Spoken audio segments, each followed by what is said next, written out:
자, 일단 지금 시장에 대한 이야기는 뭐 할 필요가 없겠죠. 그죠? 시장 뭐 빠진다, 이제 빠질 거 경고했고, 그리고 빠지고 내려갈 때 뭐 현금화가 가능하다라고 하신 분들도 있었겠지만은 그 불가능하다라고 제가 여러 번 설명을 해드렸어요. 그냥 그런 일이 발생이 된 것뿐이에요. 뭐 그 이상 그 이하도 아니에요. 그냥 지금부터는 사실 뭐라 말씀드리기가 상당히 힘들다 생각이 듭니다. 이제 많은 분들께서 뭐 시장이랑 종목이랑 무슨 상관이 있을까 생각을 한번 해보셨던 분들도 있을 텐데, 지금 이렇게 시장 빠지는 거 겪어보니까 어때요? 힘들죠. 요즘에 좀 시장 많이 힘들다 하시는 분들도 좀 많을 것 같고요. 현금화 되어 있으신 분들은 이제 좀 마음은 편한데 한편으로는 언제 사야 되나 이런 생각도 하실 거예요. 그죠? 한편으로는 언제 사야 되나 뭐 그런 고민도 좀 하고 계실 거고, 이제 여러 생각들이 많이 공존을 하게 되는 시장이 아닌가 싶습니다. 누군가에게는 뭐 힘든 시장이 될 수도 있고, 누군가에게는 뭐 즐거운 시장이 될 수도 있고요. 또 누군가에게는 사실 뭐 크게 뭐 또 아무 생각 없는 별 생각이 없다라고 할 만한 시장일 수도 있겠습니다. 그래서 지금 이 시장은 저는 그렇게 생각을 해요. 우리가 이제 거시경제랑 미시경제라고 이야기를 많이 하거든요. 눈앞만 보는 것과 큰 걸 자꾸 이렇게 보려고 하는 습관인 건데, 그 차이가 지금 이제 극명하게 나뉠 수밖에 없는 시기다라는 생각을 합니다. 저 같은 경우는 거시경제를 좀 더 중요하게 생각을 해요. 원래 그랬던 것은 아닌데, 일단 주식을 하는 데 있어가지고 아무래도 종목을 잘 보고 차트를 잘 보고 기업을 잘 보고 이런 것들도 중요할 것 같아요. 그러나 전체 경제 상황을 보면서 우리가 날씨, 엄청나게 큰 거대한 날씨가 어떻게 변하는가를 생각을 한번 해봐야 되거든요. 물론 내 앞에 있는, 내 집 앞에 있는 텃밭을 가꾼다라고 했을 때 그 텃밭을 가꾸는 것까지는 그냥 내 앞에 있는 식물을 보고 이 식물은 언제 심어줘야 되고, 비료는 뭘로 줘야 되고, 벌레는 어떻게 해충을 잡아야 될 거며, 잡초는 어떻게 뜯을까, 어떻게 할까라는 것은 그 텃밭에 대한 내용인 거고요. 전체 날씨에 따라서 내가 오늘 나가서 일을 해도 될까, 아니면은 오늘 농사를 좀 지어도 될까, 아니면은 비가 좀 그치고 난 다음에 해야 될까, 상황에 따라서 조절할 수 있는 거죠. 그래서 많은 분들께서 이제 관심을 가지는 것이 아무래도 종목인 거예요. 내 텃밭만 궁금한 거죠. 그러다 보니까 사실은 이렇게 시장이 크게 변화가 생기거나 하락이 생겼을 때 많은 분들이 이제 대응을 하지 못하고 이렇게 속수무책으로 당해버리는 경우들이 좀 많이 생깁니다. 근데 이 주식을 해본 사람들은요, 그리고 주식을 하다가 한번 망해본 사람이라던가 실패를 한번 해본 사람들은 절대로 내려갈 때 현금화해도 된다는 소리를 하질 못해요. 그거는 실패를 안 해봤기 때문에 할 수 있는 이야기인 거지, 사실은 내려갈 때 현금화가 가능하다라는 것은 말도 안 되는 내용이거든요. 지금 여러분들 이렇게 내려가기 시작하니까 현금화가 가능하신가요? 어때요, 여러분들? 여러분들 한번 대답을 한번 들어보도록 할까요? 현금화라는 건 올라갈 때 내가 절제할 수 있어야 되는 건데, 많은 분들께서 내려가는 거 보고 해도 되지 않을까? 현금화하고 나서 맨날 올라가는데 사면 되지 않을까? 그런 생각을 하신 분들도 굉장히 많을 거란 말이에요. 근데 어때요? 지금 시장 내려가기 시작하니까는 어떻게 뭐 손절도 잘 되고 현금화도 잘 되고 뭐 깔끔하게 정리가 되나요? 아마 그렇지 않을걸요. 그죠? 지금 여기 벌써 채팅에 뭐 딜레이가 있어가지고 조금 늦게 올라오고 있지만, 뭐 현주님께서도 아니지요, 상미방님도 힘들어요, HS님도 안 돼요 라는 이야기를 해주시거든요. 사실 이게 좀 그런 것 같아요. 이게 왜냐면 이게 손절이라던가 정리라는 게 지금 이제 유느님께서 말씀하신 것처럼 다시 올라갈까봐 못 팔아요. 다시 올라갈까봐 못 팔아요. 좀 기다리면 올라가지 않을까? 지금 내가 이거 손실 보려고 하니까 처음에 떨어지면 손절하면 되지, 떨어지면 현금하면 되지 라고 생각했던 그 나의 마인드가요, 한번 당해보면 압니다. 그 손실 금액을 보면요, 잘 안 돼요. 와, 이 돈이면 내가 뭘 할 수 있는데 라는 생각을 하게 되거든요. 내가 이 돈이면은, 뭘 할 수 있겠는데, 내가 1000만 수익이 났다 하더라도 지금 300만원 손절해라 하면은 왠지 엄청나게 더 많은 걸 잃는 느낌이에요. 그래서, 잘 안 돼요, 그게. 그래서 많은 사람들이 끌려가게 되는 거죠, 시장에. 계속 끌려가게 되는 거거든요. 그래서 저는 사실은 이렇게 생각을 해요. 우리가 술 같은 경우도, 그러니까 우리가 이 손절이라고 하는 거라든가 현금화라고 하는 부분들은 우리가 술로 생각하시면 될 것 같아요. 술. 저도 뭐 술을 좀 좋아하는 편이에요. 뭐 음주가무 이런 거 다 좋아하는 편인데, 술이라는 게 절제가 필요한 거죠. 그죠? 술이라는 것도 절제가 필요하거든요. 그게 뭐냐면, 술 마시다 보면은 누구든지 다 그럴걸요. 술을 좋아하시는 분들은 다 그럴 거예요. 술은 마시다 보면 더 마시고 싶어요. 특히나 어때요? 분위기가 더 좋으면요, 분위기가 좋으면 더 마시고 싶은 게 사람이에요. 분위기가 좋으면 좋을수록 어떻게 해요? 더 마시고 싶고 한 잔 더, 야 2차 가자, 3차 가자, 4차 가자 이렇게 더 마시고 싶어요. 근데 이게 술이라는 것도 절제를 언제 가능하냐면요, 내 정신이 남아있을 때 가능해요. 내 정신이 좀 올바르게 살아있을 때 절제가 가능하죠. 내 정신이 좀 올바르게 살아있을 때 가능합니다. 판단인 거예요. 그러니까 감정이 아니라 이성적으로 생각해 볼 때, 와 지금 내가 술을 더 먹으면은 지금은 즐거울지 모르겠지만 내일 내가 너무 후폭풍이 셀 것 같은데 라는 거라든지, 또는 내가 지금 실수도 할 수 있을 것 같다, 몸을 좀 내가 제어를 못할 것 같다 라는 어떤 그런 생각이 가능할 때, 우리가 술도 절제라는 것이 가능하죠. 그래서 술도 올바르게 생각이 가능할 때 절제를 해야 되는데, 이걸 넘어서 가지고 필름이 끊기거나 어떤 고주망태 상태가 되면요, 이때는 뭐가 되냐면 술을 마시죠. 술을 마시면서 어떻게 되냐면 사람이 정신을 못 차리게 됩니다.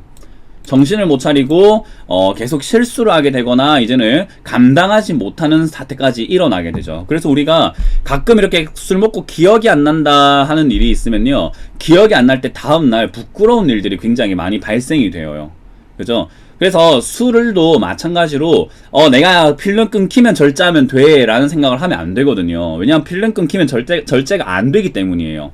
그래서 술도 필름이 끊기면 그만 먹으면 돼가 아니라 그렇게 되기 전에 그만 먹어야 되는 거죠. 그러니까 절제라는 것은 먼저 해야 되는 거예요. 주식도 저는 마찬가지라고 생각하거든요. 상승을 한다고 해서 무조건 좋은 게 아니란 말이에요. 그래서 상승을 하고 있는 도중에서도 여러분들이 올라가고 있을 때 정리하는 것이 내려갈 때 정리하는 것보다 훨씬 더 편하고 훨씬 더 유익하다라는 거죠. 근데 많은 분들이 지금 보면은 조금만 더 하면서 매매하시다가 최근 이 하락을 맞았을 거예요.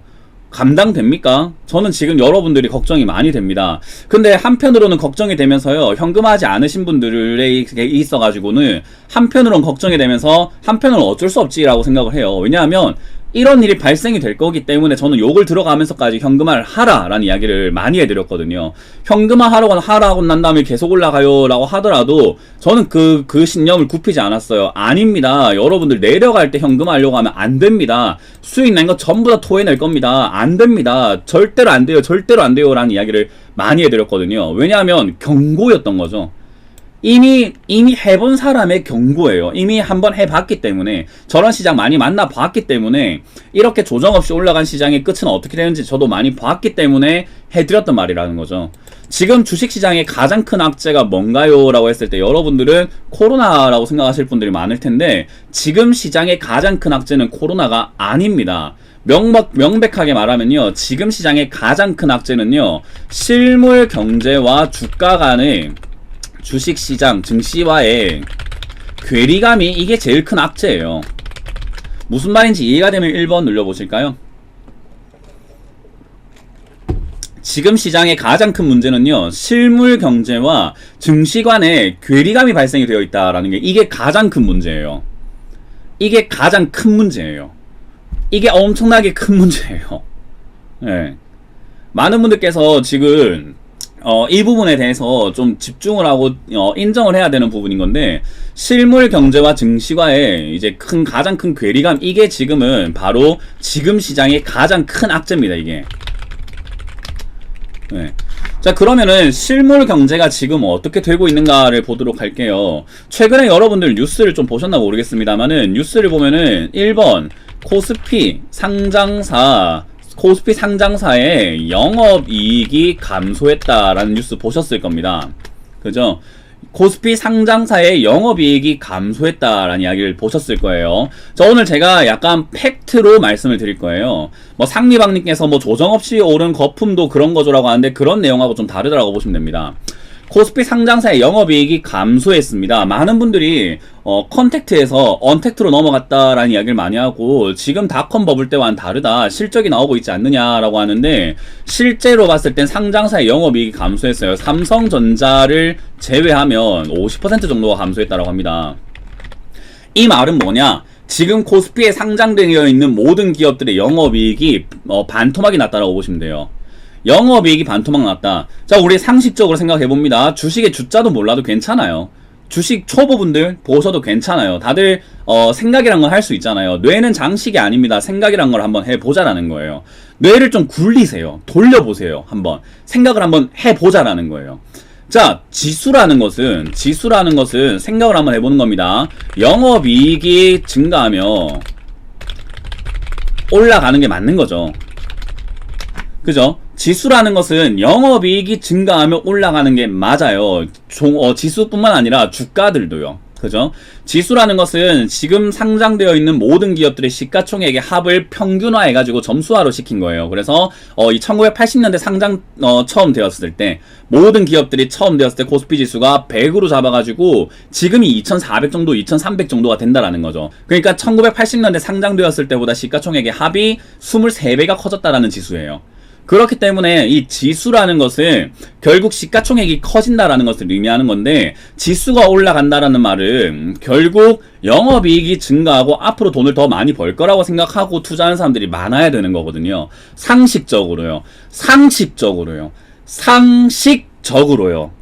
이거는 초등학생들도 다들 이해할 수 있는 부분입니다. 상식적으로 지수라는 것과 주가라는 것은 영업이익이 증가가 되고 앞으로 더 많이 벌 거라고 생각하고 많은 사람들이 돈을 들고 와서 이 회사에 투자를 하면은 내 돈 가지고 투자를 해서 더 많은 돈을 벌어다 주겠지. 그러면 나에게 수익을 주고 주가도 올라가면서 나한테 이익이 생기겠지라고 생각하고 투자하는 게 올바른 건강한 투자라고 보시면 됩니다.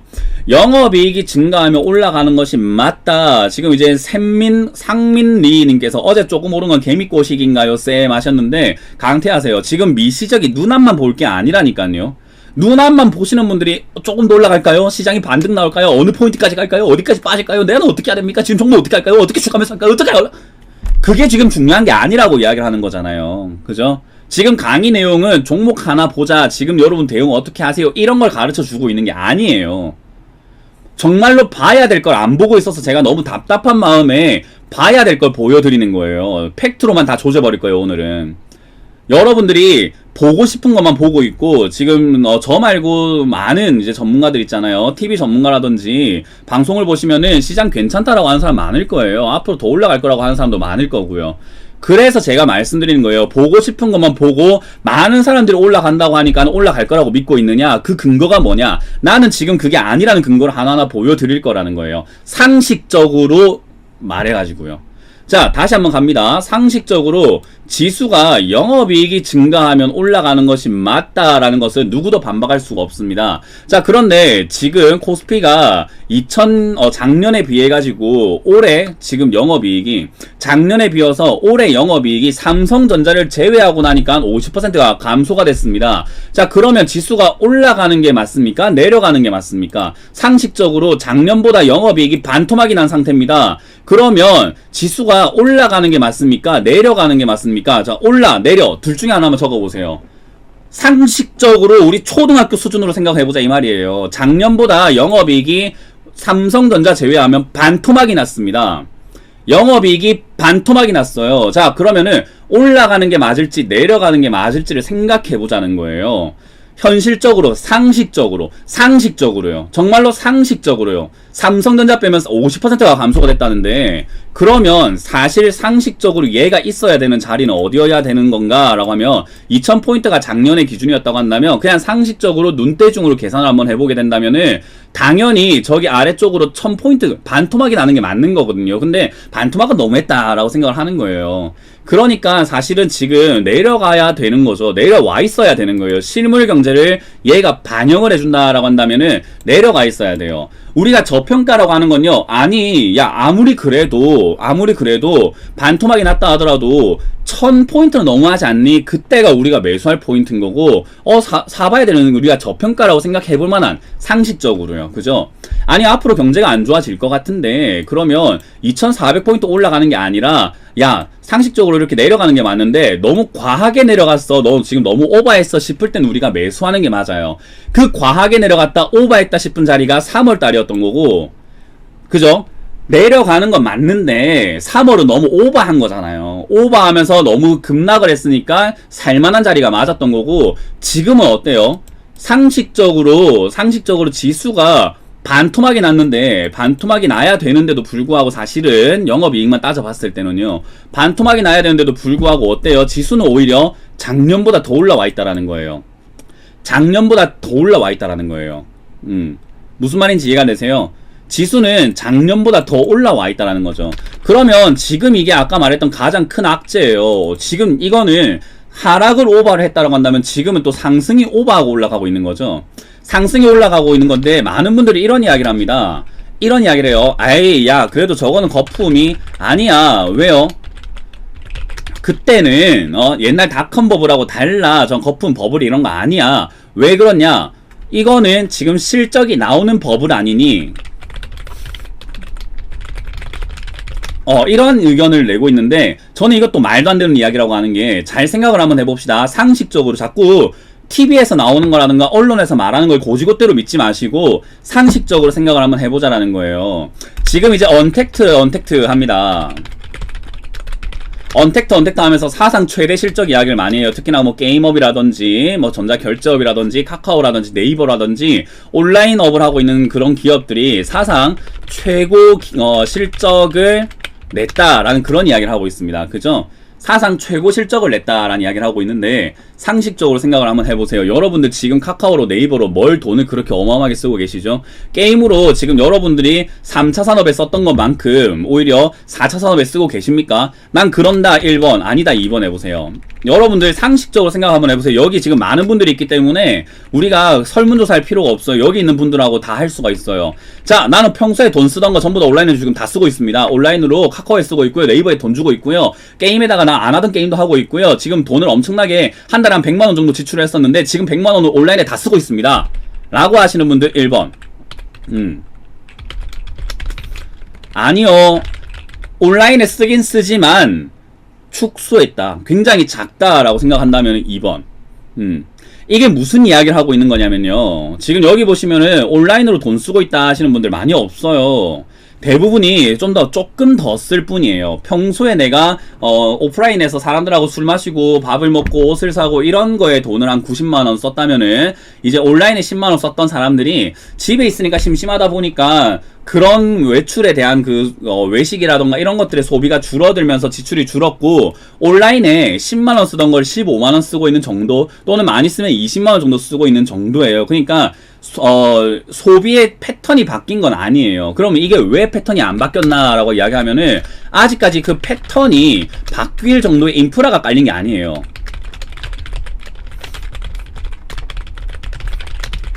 상식적으로 생각해보면요. 카카오와 네이버가 그냥 온라인 회사기 때문에 실적이 좀 좋아졌다. 평소보다 남들이 그렇게 온라인 쪽으로 돈을 쓰다 보니까 실적이 좋아진 거지 사실은 인프라가 엄청나게 구축이 되어 있진 않아요. 여러분들이 굳이 사람들이 안 만난다 하더라도 AR 뭐 증강현신을 통해서 뭐 사람들과 이렇게 눈앞에 있는 것처럼 대화를 한다든지 거기에 돈을 쓴다든지 이런 게 아니라고요.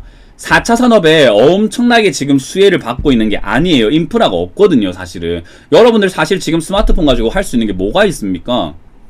지금 갑자기 코로나 터졌다 해가지고 여러분들께 엄청난 컨텐츠가 뭐 생겼나요?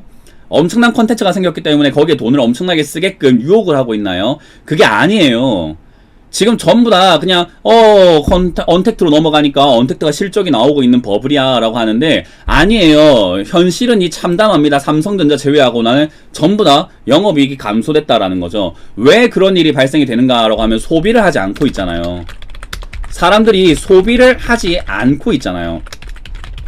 소비를 하지 않고 있다라는 말은 결국 돈을 안 벌고 있다. 돈을 안 벌고 있다는 게 아니라 돈을 쓰지 않고 있다라는 거예요. 돈을 쓰지 않으면 기업들의 실적은 앞으로 더 안 좋아질 텐데 코로나라는 게 바로 잡힐 문제인가 라고 하면은 아직 우리는 한 번도 코로나를 정복해 본 적이 없습니다. 코로나는 오래 갈 문제예요. 단기 충격을 줄 문제가 아니라 장기로 충격을 줄 문제라는 거예요. 그래서 지금 많은 그 뉴스에서도 이야기하는 게 지수는 V자로 올라왔는데 경제는 L자형으로 회복될 가능성이 높다. L자로 이렇게 가능성이 높다라고 이야기를 하죠. 왜? 장기 침체를 이야기하는 거거든요. 지금 전 세계 WTO에서 발표한 거 내용을 보면요. 전 세계 무역량이 급감하고 있습니다. 전 세계 무역량이 급감하고 있다라는 말은 다시 돌려 말하면은 전 세계에 있는 모든 기업들의 매출이 줄고 있다라고 보면 되고요. 전 세계에 있는 많은 기업들의 매출이 줄면 당연히 그 기업들은 인건비, 인력을 줄일 수밖에 없죠. 그러면 인건비랑 인력을 줄이게 되면 사람들이 어떻게 돼요? 돈을 안 쓰는 거예요. 지금 하나투어 같은 경우도 거의 전 직원 무급 휴가하고 있죠. 하나투어 같은 그런 거대 기업들도 무급 휴가, 전부 다 돈 안 줄 거야, 나오지 마. 그럼에도 불구하고 적자가 나고 있어요. 그게 적자가 나는 게 지속이 되다 보면은 결국에는 이 기업들이 은행 가가지고 돈을 빌려야 되는데 이미 신용 등급이 별로 좋지 않기 때문에 돈을 못 빌립니다. 그러면 제일 먼저 선택하는 게 유상증자예요. 주주들에게 돈을 달라고 하는 것이 맞다라는 거죠. 지금 유상증자하기 너무 좋은 시기 아닙니까? 누구나 돈 들고 들어와가지고 뭐가 똥인지 된장인지 구별하지 못하는 상태에서 아마 유상증자 받을 거라는 거죠. 그냥 받아버릴 거예요. 아마 그냥 유상증자니까는 좋은 건 같다, 아무것도 모르고 살 거고, 무상증자는 뭐 좋은 건 같다 하고 살 거란 말이죠. 그런 지금 돈들이 굉장히 많아요. 나는 똑똑하다고 착각하지 마세요. 여러분들이 똑똑하다라고 착각하는 만큼 세력들은 더 그걸 이용해 먹습니다. 항상 그걸 이용을 하고 있거든요. 그래서 지금 이 시장에서 여러분들이 기억을 해야 되는 것은요, 실물 경제는 회복된 적이 없습니다. 제가 계속 말한 거예요. 실물 경제는 회복된 적이 없습니다. 그럼에도 불구하고 사람들이 소비도 하지 않고 돈을 쓰지 않고 있는데도 불구하고 많은 사람들은 주가가 올라간다라는 그 현실과 지금이 기회다라고 생각하는 사람들이 많아요. 지금이 기회다라고 생각하는 사람들이 많은 거예요. 왜 그럼 지금이 기회다라고 생각을 했는가? 지금 여러분들 왜 투자하고 있습니까? 왜 주식을 하고 있습니까? 라고 물어보면요, 주변 사람들이 자꾸 한단 말이에요. 주식을 해야 된다고 말합니다. 그죠? 주변 사람들이 주식을 해야 된다고 말을 해요. 그리고 TV에서도 많은 전문가들이 주식 시장 좋다, 뭐 기회다, 이거는 뭐 몇 년 만에 오는 기회다라고 이야기를 합니다. 그리고 증권사에서도 좋다고 이야기합니다. 생각을 한번 해보세요. 전문가들 입장에서 여러분들이 잘 생각해보면요, 저는 지금 여기서 뭐 되게 장사를 한다라는 입장에서 저는 이제 저희가 어쨌든 회원을 모집하는 회사잖아요. 회사 입장에서 회원을 모집해야 되는 사람들이 당연히 주식시장 좋으니까 주식하세요, 수익 내야 되는데 뭐 하십니까? 구경하실 겁니까? 가입하세요 하는 게 장사의 도리죠. 장사는 방법이죠. 저처럼 현금화해라, 주식하지 마라 하는 게 무슨 장사입니까? 냉정하게 생각을 한번 해보세요. 많은 전문가들이 그렇게 이야기할 수밖에 없는 거는 장사를 해야 되기 때문이에요. 그게 회원이 모집이 되니까. 그리고 증권사에서도 어때요? 목표가를 자꾸 올려내면서 2080까지 간다, 2800까지 간다, 3000 간다라고 해야지 사람들이 돈보따리를 들고 증권사에 올 거 아닙니까? 영업의 방식인 거죠. 그거는 상식적으로 생각을 한번 해보라는 거예요. 제가 지금 여러분들에게 마케팅을 하고 있는 건지 아니면 진짜 진심 담은 경고를 하고 있는 건지 생각을 제발 한 번만 해보라는 거예요. 뭐가 맞는 건지 입장 바꿔 생각을 해보라는 거예요. 전문가라는 사람이 현금화라는 말이 쉬울 것인가?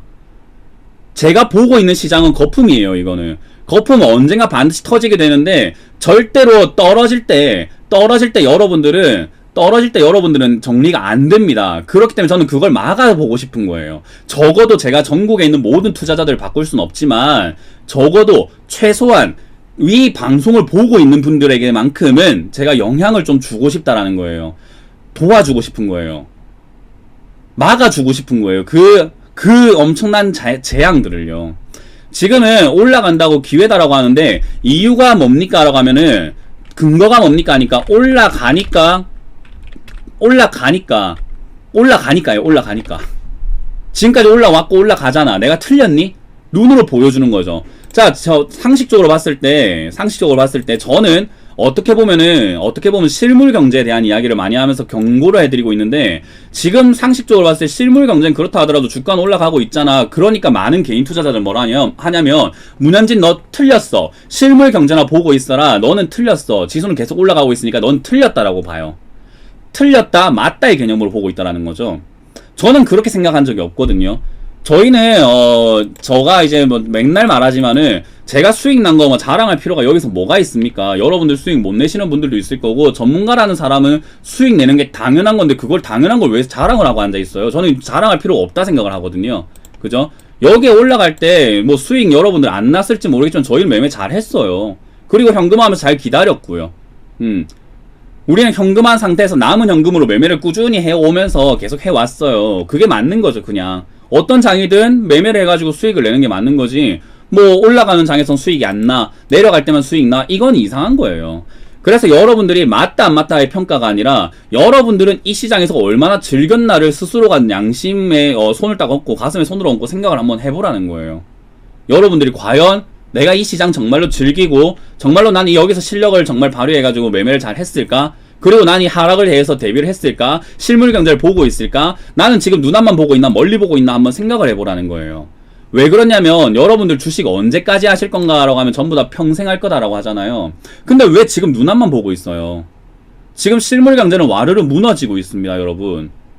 그럼에도 불구하고 증권사는 지금 놓아놨어요. 왜냐하면 증권사는 매매하는 사람이 많았을 때 수수료도 많아지게 되겠지만요, 신용 잔고로 인해 가지고 신용으로 인해서 생기는 이자가 장난이 아니에요. 근데 지금 신용 잔고 한번 보세요, 여러분. 신용 잔고 한번 보세요. 아래쪽에 지표를 쭉 보시면은 어떤 것 같아요, 지금 신용 잔고 수준이. 아니, 멀리 어렵게 생각하지 말고 상식선에서 한번 보란 말이에요, 시장을. 시장을 상식선에서 제발 한번 보란 말이에요. 여러분들 뇌에 그냥 달려있는 게 아니고 다 기초교육 다 받으셨잖아요, 여러분. 네? 아니, 어려운 이야기 하는 게 아니라 여러분들 되게 기초교육 다 받으신 분들이에요. 저보다 더 학벌 좋으신 분들도 계실 거고요. 인생 경험 많으신 분들도 계실 거라는 거죠. 상식적으로 그냥 생각을 한번 해보라는 거예요. 증권사는 지금 완전히 박수치고 잔치지. 이자 잔치하고 있잖아요, 이자 잔치. 그런 상황에서 만약에 증권사 직원이라고 칩시다, 제가. 증권사 직원인데 제가 지금 위험합니다, 앞으로 안됩니다, 박살납니다, 지금 주식하면 안됩니다 라는 리포트를 쓰면은 제가 과연 증권사에 취직이 되어 있을까요? 경고 먹지 않을까요? 잘리지 않을까요? 분위기가 그렇게 만들어져 있지 않을까요? 상식적으로요. 상식적으로 생각을 한번 해보라는 거예요. 저도 저도 앞으로 시장 더 갈 거니까 가입하세요, 내가 돈 벌어다 줄게요, 이렇게 장사하고 싶지. 마음이 그렇죠. 당연히 회원 많이 늘어나면 좋죠. 저도 회사 입장에서 좋고, 그죠? 여러분들 언제 가입하는데요? 생각을 한번 해보면 이 말 할 때 제일 가입 많이 합니다. 수익 내줄게요. 자, 이렇게 수익 많이 냈으니까 앞으로 여러분 수익 많이 내줄게요, 이런 말 하면 가입 제일 많이 합니다. 근데 저는 그런 말 안 하잖아요. 상식적으로 생각을 한번 해보란 말이에요. 내가 지금 장사하고 있는 건 아닌가. 뭐가 정신 차려야 되는 부분인지를 잘 모르고 계신단 말이에요, 지금. 얼마나 걱정이 될까요? 여기 계시는 분들이 그래도 뭐 저희가 좋아서 와주신 분들인데 얼마나 걱정이 될까요? 자, 거기서 생각을 한번 해보자는 거예요. 수급에 대한 이야기도 많이 하십니다. 수급 외국인이 들어와야 된다. 안 들어온다고 제가 계속 이야기하잖아요, 그죠? 안 들어와요. 수급 들어올 이유가 뭐가 있습니까? 여러분들이 지금 미국인이고 외국인이고 중국인이고 다른 나라 국가에 투자하고 있는 모든 외국인 투자자라고 하면 한국에 왜 투자를 합니까? 내가 한국이 싫어서 하는 말이 아니에요. 한국이 싫어서 하는 말이 아니라 정말로 지금 투자를 해야 된다면 우리나라 사람들도 해외 지금 투자하고 있는데 왜 우리나라에 투자를 해야 됩니까? 우리나라 지금 정치 이런 내용들도요, 사실 친기업 정책이 나오고 있는 국가는 아니잖아요. 냉정하게 바라봤을 때 외국인들이 지금 우리나라에 투자해야 되는 이유가 뭐가 있습니까? 그냥 생각을 한번 해보면 그렇잖아요. 단순히 수급이 들어와야 됩니다라는 그런 작용 반작용 같은 그런 외운 내용으로 보는 게 아니라 수급을 한번 보란 말이에요. 수급은 외국인들은 지금 뭐 하고 있냐면 현물 시장에서는 매도하면서 현금화하고 있습니다. 현물 시장에서는 매도해서 현금화를 하고 있고요. 선물 시장에서는 왜 매수를 하는가? 선물 시장에서는 매수하고 있습니다. 왜 그런가 하면요, 외국인들이 주인이었던 시절이 있었죠. 공매도가 있었을 때요. 근데 지금은 외국인들이 주인이 아니에요. 뭐냐 하면은 지금 개인들이 막 들어와가지고 매수를 해가지고 시장을 끌고 올라가고 있잖아요. 자, 외국인 입장에서 보니까 현물이 자꾸 올라옵니다. 그러면 난 수익 실현을 해야 돼요. 수익 실현해가지고 매도를 했는데, 그죠? 수익 실현해갖고 매도를 했는데 가만히 보면은 지수가 자꾸 올라가네. 나는 사지 않고 있는데 가만히 보니까 개인들이 지수를 끌어올려요. 그러니까 어때요? 현물 시장에서는 현금화를 해버리고 선물 시장에서는 매수 포지션을 따라가면서 지수가 올라가는 것만큼 계속 수익을 내고 있는 거예요. 매수를 해가지고 수익을 내고 있는 것 뿐인 거예요. 생각을 한번 해보세요. 여러분, 현물과 선물의 관계는요, 현물 시장을 기초로 해가지고 선물이라는 게 나오게 되는 거죠. 이건 알고 계시죠? 현물 시장을 기초로 해서 선물 시장에서 매수 매도가 가능한데, 선물 시장에서는 오랫동안 보유하거나 장기 투자할 이유가 없습니다. 그죠? 월마다 끝나고 그 옵션 만기되면 다 정리가 돼버리기 때문에 선물 시장에서는 굳이 오랫동안 들고 가거나 내가 오래 포지션을 잡을 이유가 없다라는 거예요. 현물 시장은 오래 가져가야 됩니다. 왜냐하면 주식이 올라가야지만 수익이 나는 구조기 때문에 그렇잖아요. 그래서 우리가 현물 시장에서는 엉덩이 무겁게 가져가면 수익 나는 경우들이 많은데, 외국인 입장에서는 지금 시장 전체 경제가 무너지고 있는 걸 보고 있어요. 한국이 무너지는 게 아니라 전 세계 경제가 지금 무너지고 있다고요. 한국의 IMF가 아니라 2008년에 리먼 브라더스처럼 미국이 잠깐 이렇게 휘청거리거나, 그리스 2011년에 그리스 부도 위기처럼 갑자기 그리스 하나가 터지는 게 아니라, 중국에 그때 2015년에 버블 터질 때 그때처럼 잠깐 한 국가의 충격이 아니라 전 세계의 충격이라는 거예요.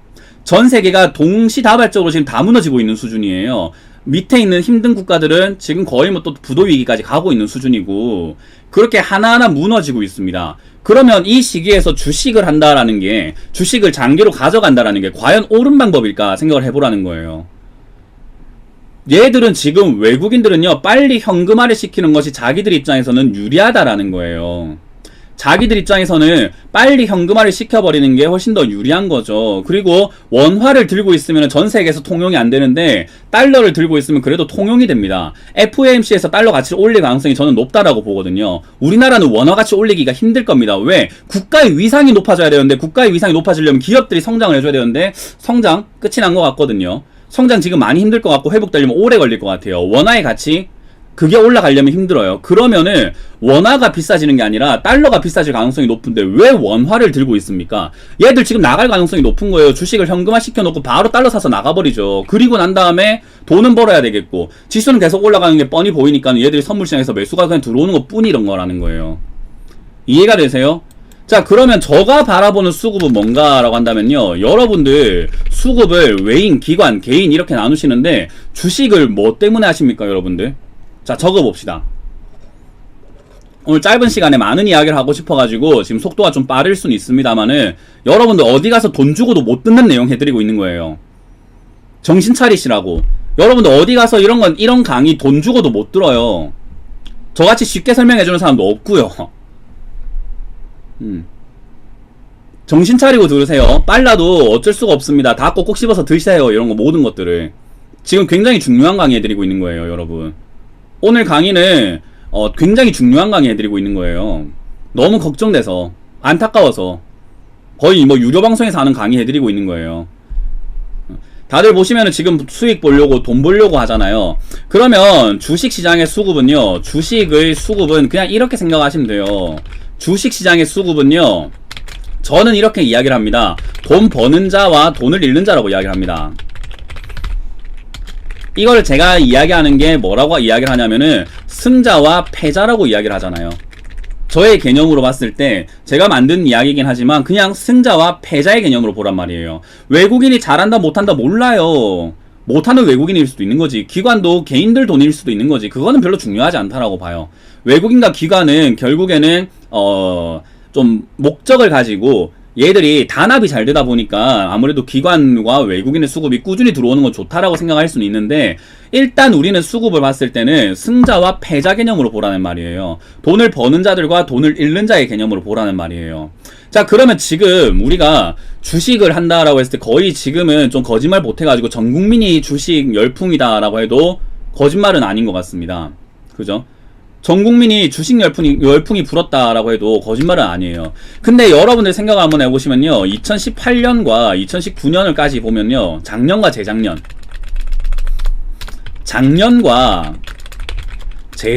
딱 돌아가 보면요, 작년과 재작년으로 돌아가 보면 무슨 일이 있었냐면요, 주식하면 안 된다는 분위기였어요.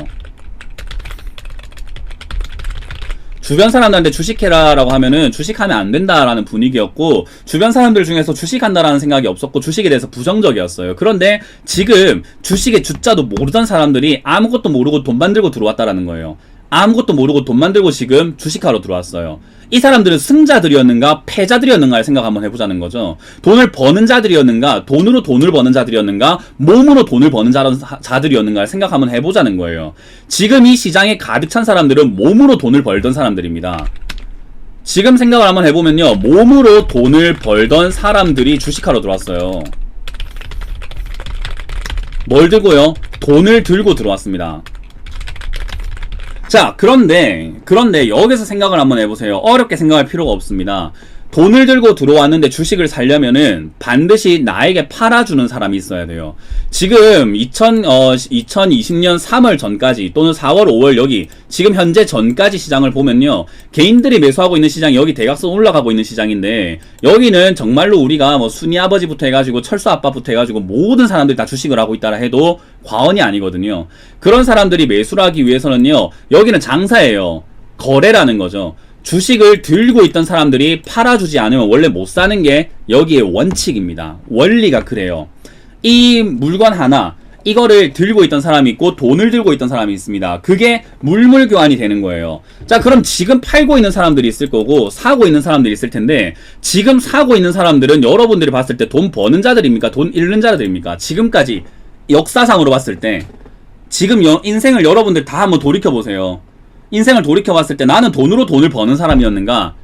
그 사람들이 지금 사고 있는 건가? 돈으로 돈을 버는 사람들이 지금 사고 있는 건가? 아니면 돈으로 버는 게 아니라 몸으로 돈을 벌던 사람들이 사고 있는 건가? 한번 생각을 해보라는 거예요. 누가 사고 있는 건가? 누가 사고 있습니까, 여러분? 생각을 한번 해보면 답이 나오죠, 그죠? 지금 퇴사하는 그날까지는 보세요. 퇴사하는 그날까지라는 님도 결국은 몸으로 돈을 벌다 보니까 퇴사하는 그날까지라는 거잖아요. 그죠? 몸으로 돈을 벌던 사람들이 주식 배우겠다고 지금 돈 들고 들어와가지고 지금 돈 잃을 사람이 되어 있는 거예요. 자, 그러면은 돈으로 돈을 벌었던 사람들은 주식을 들고 있던 사람들인데, 그 주식을 들고 있던 사람들이 돈을 잃는 사람들에게 매도를 하고 있는 거예요. 자, 근데 매도하려고 했더니 싸게 팔 수가 없네. 왜? 자꾸 비싸게 살려고 하니까 가격이 올라갑니다. 그래서 주식을 넘길 때 비싸게 넘기고 있어요. 개인들은요, 지금이 기회라고 생각하고 쌈짓돈부터 해가지고 숨어있던 돈부터 해가지고 정리된 돈부터 해가지고 다 들고 들어옵니다. 거기다가 지금 많은 분들께서 아실 내용인데, 대출이라는 게 지금 잘 되고 있죠. 저금리 시대라서 대출이 굉장히 잘 됩니다. 대환대출부터 해가지고 신용이 좋으면요 대출 더 해준다고 그래요, 은행에서. 1억 대출이시네요. 한 2천만 원 더 해드릴 수 있을 것 같은데요. 마이너스 통장 뚫으실래요? 지금 괜찮을 것 같은데요. 그 정도면은 지금 저금리라서 괜찮아요 라는 권유라던가 그런 것들을 이용하시는 분들이 굉장히 많다라는 거죠. 그럼 지금 이 대출 금액들이 다 튀어나와가지고 어디로 왔냐면은 주식을 비싸게 사고 있습니다. 아까 말씀드렸죠. 지금은 왜 비싼가 하면은 돈 벌지도 못하는 회사들을 비싸게 사고 있는 거예요. 그리고 상식적으로 앞으로 돈을 벌 것인가 라고 하면은 돈을 앞으로도 벌기 힘든 거는 자명한 사실입니다. 이 기업들이 앞으로 매출이 줄어드는 건요, 자명한 사실이고, 매출이 줄어들다 보면 경제가 위축이 되는 건 자명한 사실이에요.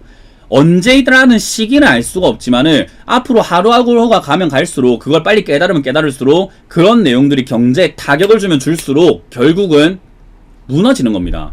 그런 무너질 종목들을 전부 다 비싸게 사고 앉아 있는 거예요.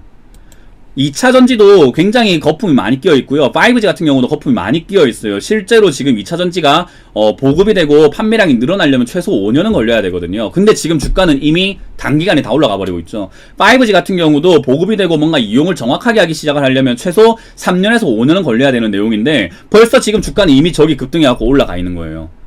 그걸 지금 다 비싸게 사고 있어요. 백신도, 제약회사 급등한 내용들도 뭐 전부 다 지금 다 비싸게 사고 있습니다.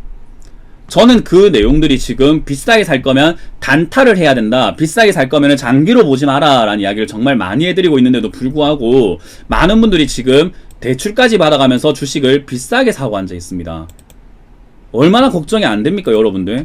자, 그럼 여기서 문제가 생깁니다. 여러분들이 달러 약세라는 이야기를 한번 들어보셨을 텐데, 어려운 내용이지만 제가 쉽게 설명해 드릴 거예요. 달러 약세라는 말은 결국 달러가 흔하다라는 이야기예요. 달러가 흔하다, 흔하게 풀려 나왔다, 넘친다 라는 개념으로 보시면 됩니다. 자, 그러면 달러가 넘치고 흔하게 된 이유가 뭘까라고 하면은 연준에서 국채를 매입하면서 달러를 풀어준 거죠. 근데 상식적으로 생각해보면 돼요. 이것도 연준에서 국채를 매입하면서 달러를 풀어줘서 달러 약세가 일어났다라고 하는데, 자, 연준에서 국채를 매입해서 달러를 풀었는데 많은 국민들 또는 우리들 계좌에 갑자기 달러가 꽂혔나요, 여러분? 꽂혔다 1번. 아니다 2번 해보세요. 연준에서 돈 풀어가지고 갑자기 내 계좌에 돈이 들어왔어 하시는 분 있으세요, 혹시? 갑자기 그렇게 돈이 생기신 분 있으세요? 연준에서 뭐 1000억 달러 풀어가지고 내 계좌에 지금 달러가 뭐 20달러가 샀어. 20달러가 생겼어. 이런 분 없잖아요, 그죠? 그런 분들 여기 없어요. 혜택을 받은 사람들이 별로 없다라는 거죠. 그럼 얘들이 국채를 매입하면서 달러 풀었던 것들은요, 어디로 갔냐면 대부분이 아주 안전한 국채, 그냥 말 그대로 국가의 채권, 나라한테 돈을 빌려주고 있고요. 또는 엄청나게 우량한 회사채들만 사들고 있는 거죠. 자, 이걸 사가지고 돈을 풀어놨단 말이에요. 근데 사람들이 이렇게 돈이 풀리니까 연준이 앞으로 돈을 푸니까는 괜찮을 거라고 생각하면서 풀린 돈으로 매수하고 있는 것이 아니라 지금까지 내가 모아왔던 돈들, 직장이 없어지니까, 지금 먹고 살기 힘들어지니까, 자영업 하시는 분들은 자영업 망해가지고 생긴 돈으로 그 돈으로 주식을 하고 있는 거예요. 풀려 나온 돈으로 매수하는 게 아니라, 풀려 나온 돈으로 주식을 사는 게 아니라, 풀려 나온 돈으로 주식이나 투자를 하고 있는 것이 아니라 많은 사람들이 모아왔던 돈으로 투자를 하고 있어요. 아까의 승자와 패자 개념으로 본다면요, 집안에 벌레 한 마리 없는 줄 알았는데 집안에 바퀴벌레, 개미가 막 나오고 있단 말이에요. 숨어있던 개미와 바퀴벌레들 나오고 있단 말이에요. 거기서 내가 집주인이면은 거기서 살 이유가 없죠. 잠깐 나와서 그냥 그 바퀴벌레 약이라던가 그 개미 약이라던가 뿌려버리고 다 말살시켜버리면 되는 거거든요. 집주인 잠깐 나오면 돼요. 지금 왜 외국인들이 나가냐? 들어와서 지금 앉아있을 필요가 없어요. 개미들이 다 튀어나왔으니까요. 숨어있던 자금들 다 튀어나왔으니까 결국 그걸 지금 기다리고 있는 거거든요. 자, 그럼 달러 약세를 만들어 왔던 연준이 지금 무슨 이야기를 하고 있냐면은, 연준이 이런 이야기를 합니다. 경제 살리기 위해서, 주가 부양과 경제를 살리기 위해서 내가 뭐든지 할게 라고 했었어요. 근데 7월부터는 이런 식으로 이야기가 바뀌었죠. 7월부터는 야, 일단 지켜보면서 전략을 짜야 되겠는데, 이게 왜 지켜보면서 짜야겠는데로 바뀌었냐면은, 지금 모든 자산들이 급등하고 있지만 문제는 뭐냐면 9번 보세요. 9번 원자재 가격 상승입니다. 이게 무슨 이야기인가? 원자재 가격 상승하는 것도 무슨 이야기인가? 원자재가 계속 올라가고 있죠. 금, 은, 구리, 뭐 텅스텐부터 해가지고 뭐 티타늄부터 해가지고 모든 자산, 석유, 그리고 밀, 옥수수, 쌀, 뭐 모든 기초 자산들, 완전 밑바닥에 있는 원자재요. 우리가 그걸 가공해서 뭔가를 만들어내잖아요. 원자재들의 가격이 올라왔습니다. 그러면은 지금 당장에는 여러분들이 느껴지진 않아요. 바로 느껴지는 거는 뭐 채소값 정도만 느껴지겠지만, 시간이 지나면 지날수록 지금 올라가 있는 원자재를 사가지고 제품을 만들면 당연히 마진이 안 남게 됩니다. 많은 기업들이 마진이 안 남아요. 왜? 커피로 친다면 원두를 우리가 1000원에 떼오다가 커피를 5000원에 팔고 있다. 예를 들어 봅시다. 4000원에 우리가 마진을 남겼었는데 4000원 마진 남겨가지고 내가 팔다 보니까 한 달 동안 내가 장사해보니까 한 달에 한 200만원 벌었어.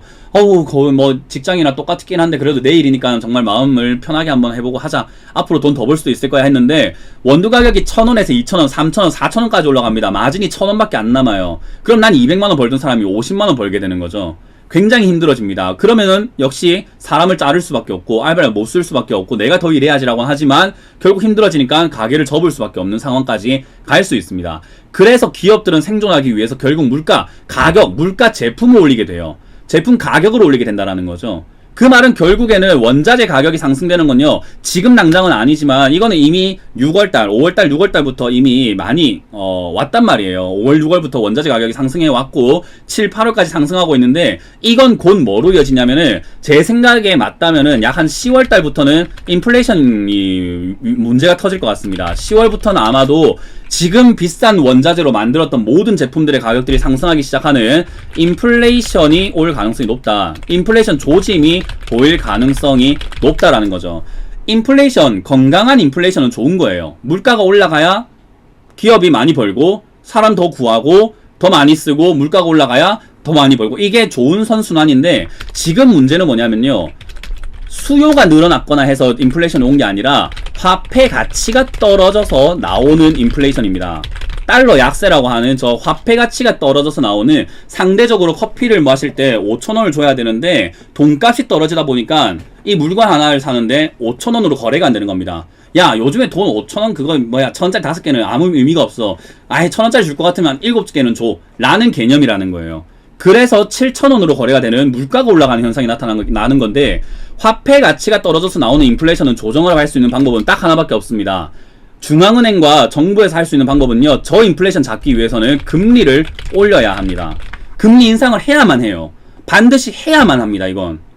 왜냐하면 물가가 올라갈 때 사람들이 돈을 안 들고 있어요. 물건을 들고 있으면 어차피 물건 가격이 올라가니까 야 돈 뭐가 필요하노? 돈 빨리 버리고 라면 사재기 하자, 물 사재기 하자, 금 사재기 하자 이런 식으로 돈의 가치를 전부 다 폄하해 버리거든요. 돈을 안 들고 있으려고 한단 말이에요. 근데 연준에선 이거를 조정할 수 있습니다. 금리를 인상하게 되면은 야 물가 올라가는 것만큼 돈 여기 맡겨놔봐. 돈 들고 있어봐. 돈의 가치도 우리가 올려줄게. 돈의 가치도 올려줄게. 야 물건값이 5% 올라? 우리가 돈의 가격 또 5% 올려주면은 내일도 똑같은 양으로 거래가 가능하단 말이야. 그러니까 화폐에 못 믿지마. 연준은 이게 가능하단 말이에요. 미국 시장은 가능해요. 전 세계에서 화폐를 공통화폐로 쓰고 있는 달러이기 때문인데 지금 문제는 뭐냐면요. 달러 약세라는 말로 다시 돌아가 봅니다. 지금 어려워요? 제가 좀 신나서 저 혼자만 떠들고 있었나요? 자, 지금까지 간단하게라도 뭐가 이해가 된다 1번, 안 된다 2번 해보세요. 제롬 파월 의장이 2년간 앞으로 안 눌리겠다라는 말은요. 앞으로 별 문제가 없다면 안 올리겠다라는 거예요. 생각을 한번 해보세요.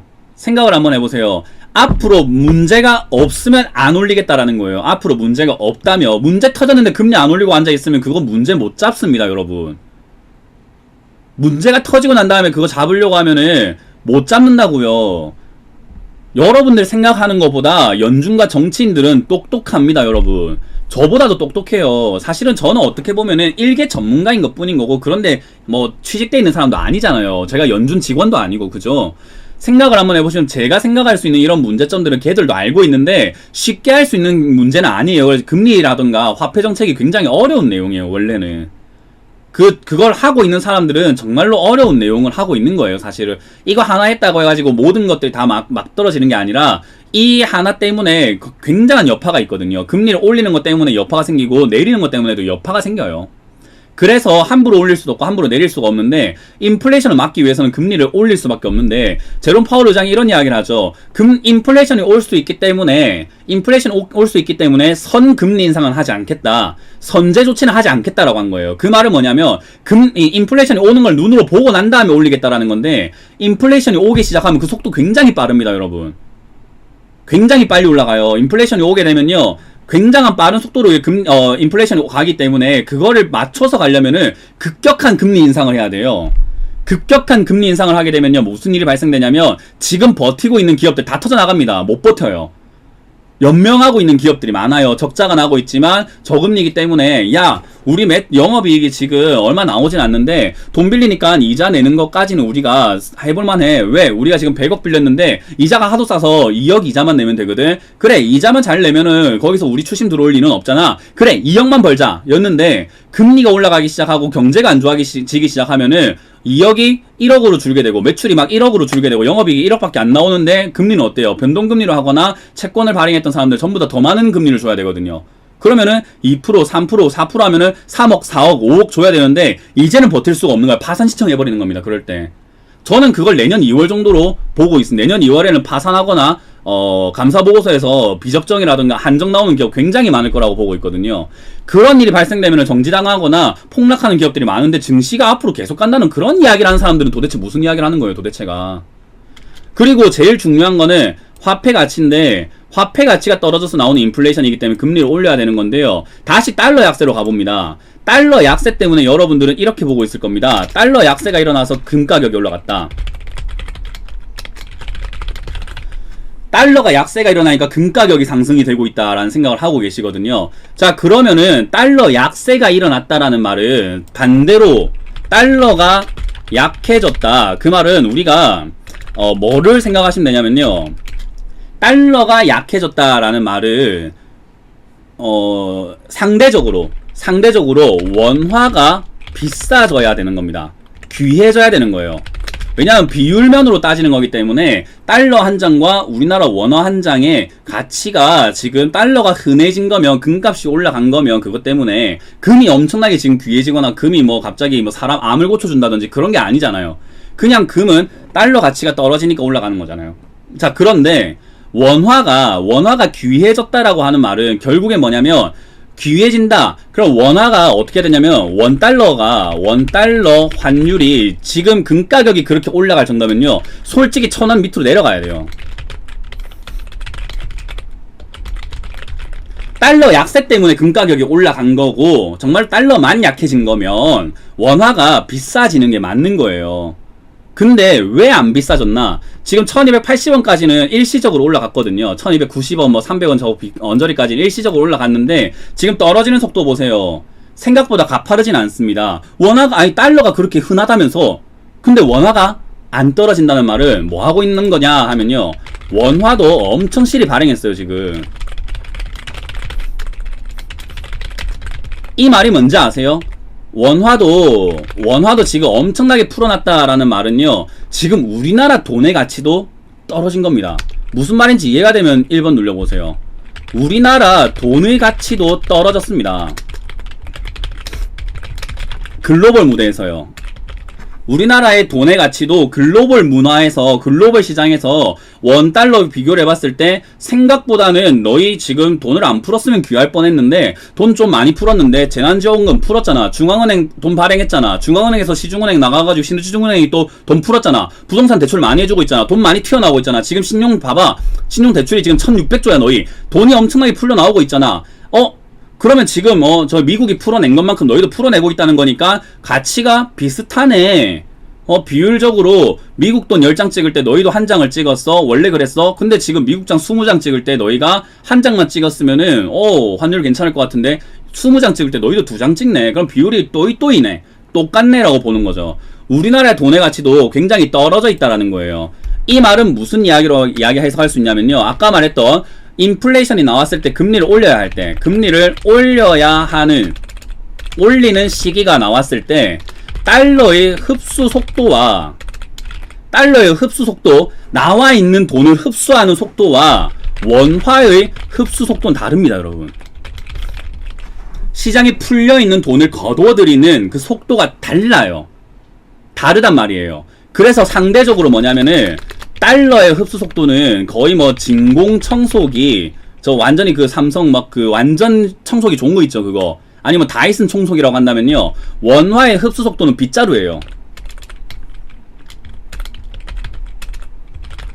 달러의 흡수 속도는 진공 청소기로 막 빨아들이는데, 입을 이렇게 벌려고 와 빨아들이는데 빗자루로 쓸고 있는 정도라고요. 그 말은 뭐냐면 상대적으로 달러 가치는 귀해질 거고, 달러 가치는 귀해지고 원화 가치는 상대적으로 흔해집니다. 이때 문제가 엄청나게 터집니다, 여러분. 이때 문제가 엄청나게 터져요. 지금 여러분들이 생각하는 경제위기는 IMF랑 2008년을 기억하고 계시는 것 같은데, 아까 말씀드린 것처럼 IMF라든지 2008년이라든지 이런 거는요, 어떤 한 국가의 문제였고 지금 전 세계의 문제예요. 자, 그러면 이런 문제가 발생되었을 때 어떤 일을 선택을 할 것인가 라고 한다면요, IMF로 돌아가 봅시다. IMF 때 우리가 잘 기억을 해보시면, 국가 부도의 날 영화 보신 분들은 아실 거예요. IMF 때 우리가 망해갈 때 소기업들을 살린 게 아니라 대기업들을 지원해서 살리자라는 결정을 하죠. 왜요? 100대 기업 중에서, 재벌 100대 기업 중에서 막 50개 이상이 막 부도나고 파산하고 이러니까 남아있는 기업들에게 우리가 외환을 빌려와가지고 돈을 지원을 해주자. 이 기업들에게 지원을 해주면 얘들이 살려가지고 경제가 살아날 거야 라고 하는 대기업들을 살리는 방법을 썼어요. 자영업자들 많이 망했고 중소기업들도 굉장히 많이 망했었어요. 직장인들 굉장히 많이 힘들었고요. 그럼에도 불구하고 직장인들에게 돈을 주는 걸 선택한 게 아니라 대기업을 살려야지 우리가 경제가 앞으로 존속 가능하다라고 판단을 한 거예요. 그죠? 그래서 IMF 때는 대기업을 살렸습니다. 리먼 브라더스 때도 마찬가지예요. 리먼 브라더스 사태가 터지면서 많은 기업들이 부도가 나니까 남아있는 기업들에게 지원을 해주자. 연준도 그렇게 선택을 한 거예요. 달러 양적 완화를 해가지고 남아있는 기업들에게 투자를 해가지고 그걸 살리자라는 개념으로 간 거예요. 자, 그러면 지금의 위기는 무엇인가 라고 하면요, 지금의 위기는 국가 하나의 문제가 아니라 전 세계가 힘들고 위축되어 있습니다. 자, 그러면은 무슨 결정을 할 수밖에 없냐면요, 살아있는 국가를 살리자라는 개념으로 갈 수밖에 없다고요. 살아있는 국가를 살리자, 그리고 살 가능성이 있는 국가를 살리자. 살 가능성 있는 국가를 살리자는 개념으로 간단 말이에요. 무슨 말인지 이해가 되세요? 그럼 살 가능성 있는 국가는 어딘가 하면은 미국인 거예요, 여러분. 왜? 달러 흡수력이 다르다니까요. 근데 지금 달러가 풀고 있을 때 유로화도 풀고, 중국도 위안화 엄청 풀고 있고, 브라질도 엄청 풀고 있고, 모든 국가가 달러가 푸니까 우리도 풀자 하면서 돈을 엄청 풀고 있는데 흡수가 안 될 거라는 거죠. 그럼 한 국가가 망하거나 한 국가가 힘들어지는 게 아니라 지금 전 세계가 힘들어요, 여러분. 무슨 말인지 이해가 됩니까? 이게 제가 말하는 거대 경제예요. 여러분들 지금 눈앞에 종목 하나만 보고 있죠. 그게 뭘 지금 내 재산을 살려주는 겁니까?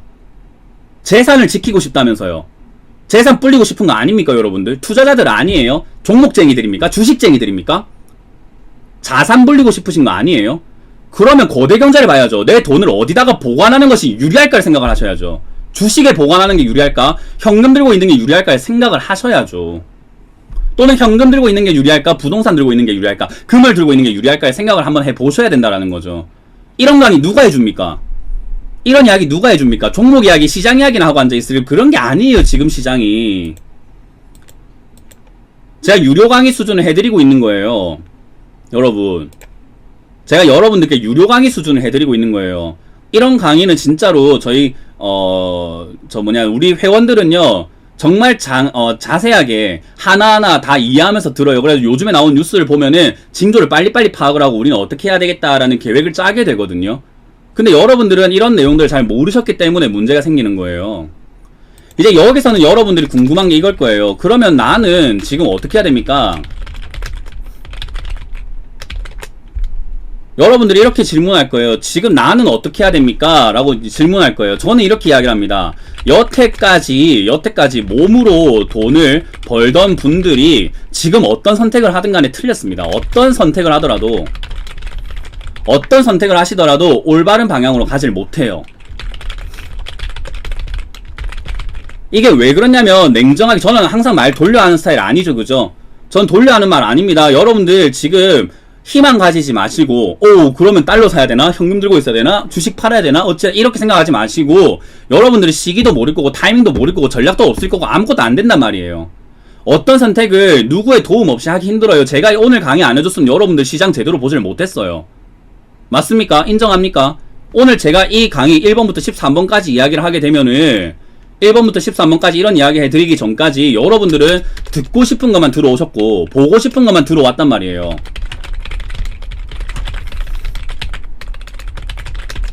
맞습니까? 여러분들 그랬잖아요. 제가 이렇게 말을 해주기 전까진 그랬을 거 아닙니까? 시장이 다들 괜찮다고 하니까 괜찮은 줄 알았을 거고, 매매도 된다 하니까 매매 그냥 대충 하다가 나중에 대충 나오면 되겠지라는 생각했을 거고, 돈 벌고 싶어가지고 지금 눈앞에 돈만 바라보고 그냥 매매하고 있었을 거 아닙니까?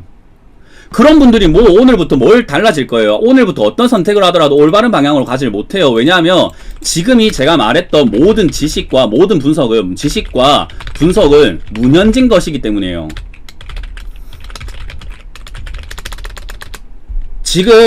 지금 모든 지식과 분석은요, 무너진 것이기 때문이에요. 여러분들 것이 아니라 제 거란 말이에요. 앞으로 어떤 전략이 있고 어떤 상황이 왔을 때 어떻게 대응하겠다라는 것은 제가 알고 있는 거예요. 그래서 제가 이야기를 하는 거죠. 제가 이야기를 하는 게 뭐냐면, 독학을 할 거라고 한다면 저는 실패할 가능성이 높다라고 보고 지금 시간이 얼마 안 남았다라고 보고 있습니다. 그렇기 때문에 저를 고용하세요. 오늘 이야기했던 이 모든 강의 내용들 1번부터 14번까지 내용들 여러분들 그냥 공부하려고 해보세요. 시간 낭비할걸요. 돈 낭비할걸요. 이거 알아내기 위해서 여러분들 읽어야 되는 책이 무려 20권이 넘을 거예요. 한 권에 2만원만 치더라도 40만원입니다 여러분. 무슨 말인지 이해가 됐나요? 그래서 함께 하겠다 하시는 분은 들어오시길 바랍니다. 어쨌든 시장 지금 당장에 내일부터 폭락이 나온다는 이야기 아니에요. 저는 시장 여기서 이제 앞으로 뭐 횡보할 거라고 봅니다. 앞으로 저는 횡보할 가능성이 크다라고 봅니다. 그래서 횡보를 어디까지 할지는 모르겠어요. 그 시기를. 지금 이제 올라갈 이유를 많이 잃었고, 그리고 사람들이 주가의 괴리감들을 느끼기 시작을 했거든요. 여기 있는 남은 개미들이 아비규환 터지기 시작하면 저는 이제 그때는 걷잡을 수가 없다고 생각을 합니다. 그래서 여러분들께서 그 걷잡을 수 없는 타이밍 같이 휘말리면 그냥 끝나는 겁니다. 제가 살려줄 수 없습니다. 냉정하게 말씀드릴게요. 나중에 들어오시면 전 해줄 거 없습니다. 냉정하게 말씀드릴게요. 하락을 준비하는 전문가는 솔직히 저밖에 더 있습니까? 저는 하락에 대해서 항상 철저하게 준비를 하는 사람이에요. 여러분들 재산 지키기 위해서. 자, 이렇게 오늘 마무리를 짓도록 하겠습니다. 다들 수고 많으셨고 시장 올바르게 바라보시면서 뭘 준비해야 되는지를 생각해 보시길 바랍니다. 아무 근거 없이 하락을 외치고 있는 게 아니라는 거 오늘 많이 느끼실 겁니다. 그래서 많이 느끼신 분들은요 근거를 좀 많이 좀 보시고 뉴스를 올바르게 좀 보시길 바라겠습니다. 자, 여기서 물러가도록 하겠습니다. 지금까지 문현진 멘토였습니다. 고맙습니다. 다들 성공 투자하시길 바라겠습니다.